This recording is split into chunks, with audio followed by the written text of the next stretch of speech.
महामृत्युंजय मंत्र की आखिर क्या महिमा है?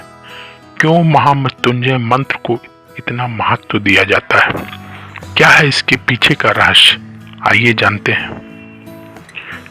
ऐसा कहा जाता है कि भगवान शिव के परम भक्त मृकंड ऋषि की कोई संतान नहीं थी, जिस वजह से वो बहुत दुखी थे और चाहते थे कि एक संतान उनकी हो।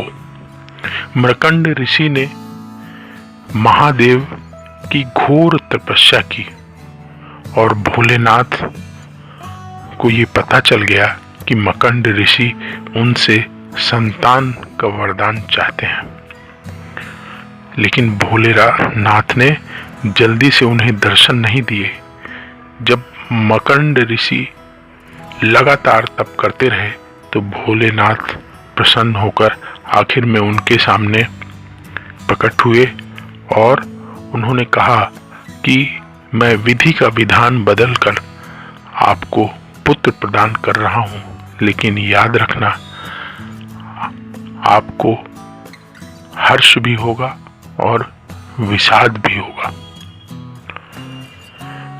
भगवान भोलेनाथ का वरदान फलित हुआ और मृकंड ऋषि को पुत्र प्राप्त हुआ, जिसका नाम मार्कंडेय रखा गया। मार्कंडेय ऋषि बहुत प्रसिद्ध ऋषि हुए हैं, आप सब जानते हैं। ज्योतिषियों ने मृकंड ऋषि को बताया कि उनका जो पुत्र है वो अल्प आयु है, उसकी उम्र केवल 12 वर्ष है। पुत्र के पैदा होने से जो घर में उल्लास था, मृकंड ऋषि के घर में वही उल्लास विषाद में, शोक में बदल गया। उनकी पत्नी दुखी हो गई और भगवान भोलेनाथ से संतान की रक्षा के लिए प्रार्थना करने लगी। मृकंड ऋषि ने पत्नी को धैर्य दिलाया, कहा जिस भोलेनाथ ने हमें ये पुत्र प्रदान किया है वही भोलेनाथ इसकी रक्षा भी करेंगे। मृकंड ऋषि के पुत्र का नाम मार्कंडेय था। मार्कंडेय को उसके पिता ने शिव मंत्र की दीक्षा दी और शिव भक्ति करने के लिए कहा। मार्कंडेय को पता था कि उनकी अल्प आयु है, इसलिए उन्होंने भगवान भोलेनाथ से दीर्घ आयु का वरदान लेने के लिए भगवान भोलेनाथ की भक्ति करना प्रारंभ किया और मार्कंडेय ऋषि बने और उन्होंने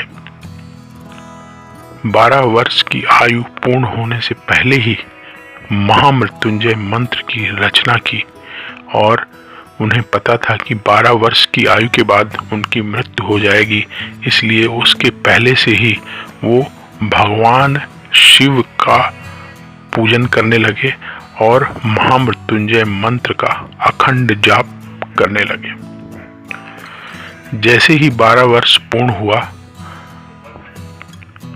यमराज के दूत मार्कंडेय को लेने के लिए आए, लेकिन मार्कंडेय महामृत्युंजय मंत्र जिसकी रचना उन्होंने खुद की थी उसका जाप कर रहे थे। भगवान शिव की महामृत्युंजय मंत्र के द्वारा आराधना कर रहे थे।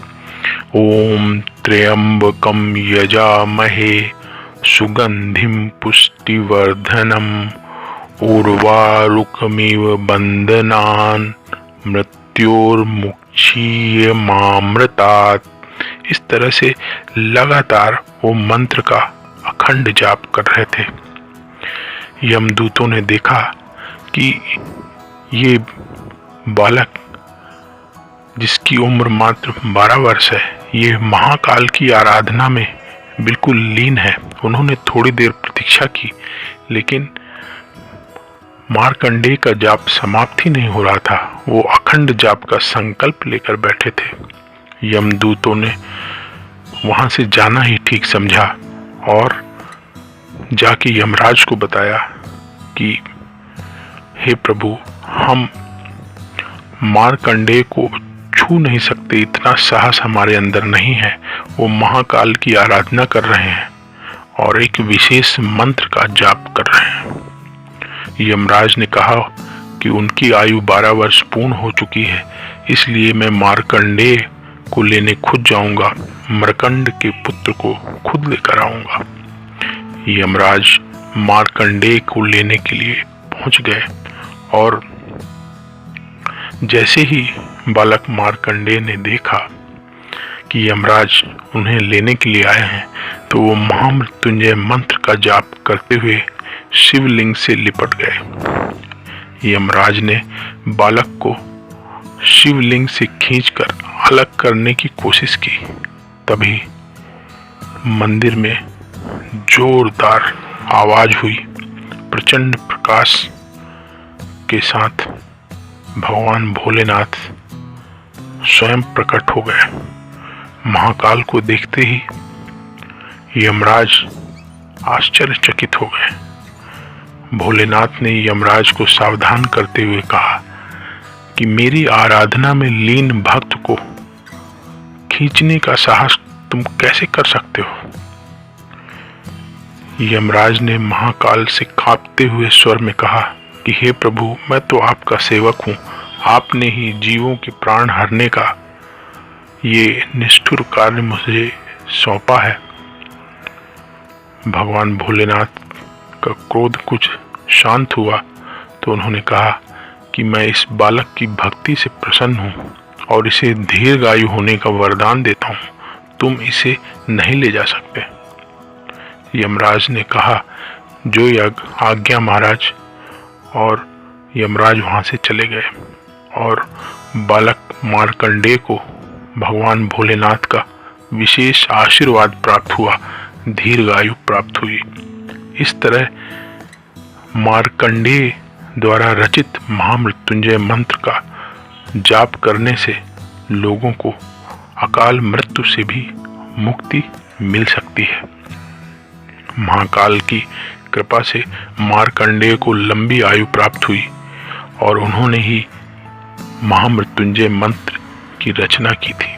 ऐसी मान्यता है कि सोमवार को यदि महामृत्युंजय मंत्र का जाप किया जाए तो भगवान भोलेनाथ की विशेष कृपा प्राप्त होती है, असाध्य रोगों से छुटकारा मिलता है। जय भोलेनाथ।